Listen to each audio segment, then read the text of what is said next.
I'm Masum Mir, SVP and General Manager, Mobility in Cisco. It's my great honor to have Shawn Hakl, SVP of AT&T Business with me today, talk about AI and communication service provider role in AI. Welcome, Shawn. Thanks for having me. So, Shawn, a lot of talks around AI and innovation around AI. Are we moving from a phase of AI for training into applied use of AI? What's interesting about this is the evolution of the application topology and the business problems it's solving.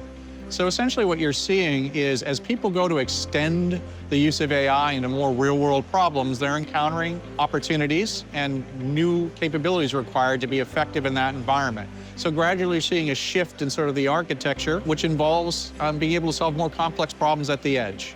So as we move AI to the edge, how do you see communication service providers playing a very active role in the AI economy going forward? It's actually pretty basic, right? If you've got the data source at the edge, that's where our network sits. And ultimately, we want to be able to transport that information to the compute resources where it's going to be processed. Now, what's happening now, as we mentioned, the difference between edge and or inferencing and training is that in many cases in the training model, you're moving large volumes of data slowly up to a centralized resource.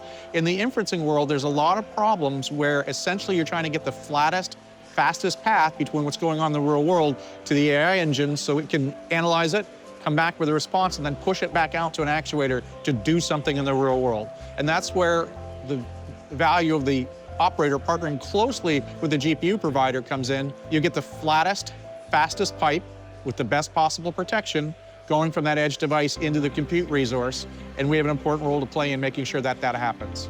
What do you think are going to be the first wave of application that's going to run on the grid? We've had a huge amount of success with our initial launch with Linker Vision and the work we're doing with video.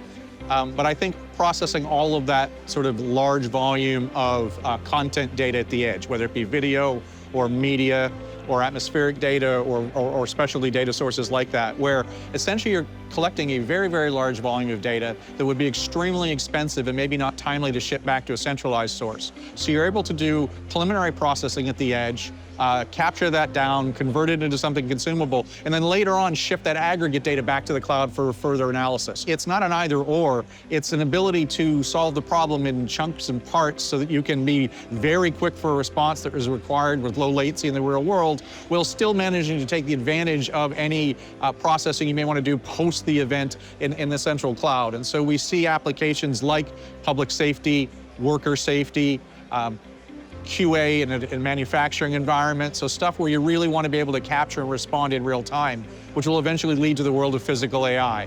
So the concept of AI Grid, the Cisco is also bringing to the market the AI Grid with NVIDIA.